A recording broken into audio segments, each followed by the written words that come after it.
दीर्घ 500 वर्षर एक बड़ स्वप्न उत्तर प्रदेशर अयोध्या श्री राम मंदिर प्राण प्रतिष्ठा पर समग्र देश उत्सव मुखर हो उठी।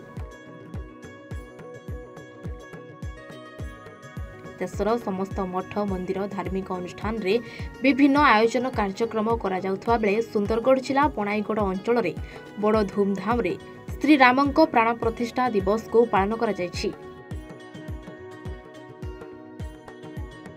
लोकंक प्रबल समावेश रे एक सुंदर भव्य कार्यक्रम सहित बाइक रैली करी राम धनर जय जय करी अंचल को राममय करथिले।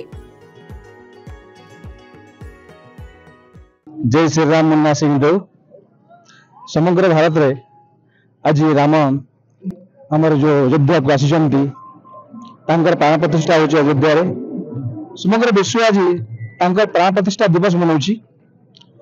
समस्त हिंदू समाज आज दीर्घ 5 वर्षर अपेक्षार अंत होईची। ए पर्वटी को आम बणे रे बहुत आनंद उल्लास रे समस्त हिंदू समाज मनाउछु।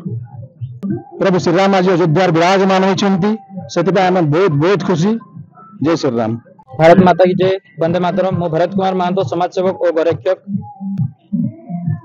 आज जो कार्यक्रम जनवरी 22 तारीख आज एक आम एक खुशी दिन और उल्लासर दिन जो दिन को आम विगत 500 वर्ष धरी अपेक्षा करथिले से समय आज अंत घटी और अयोध्या रे प्रभु श्री रामचंद्र प्राण प्रतिष्ठा उत्सव मना होची और मंदिर प्रतिष्ठा आज करा होची। सेथिमे आज आम बणाई रे प्रभु श्री रामंकर मंदिर रु आरती नहीं आम एक बाइक रैली रो कार्यक्रम करिछु।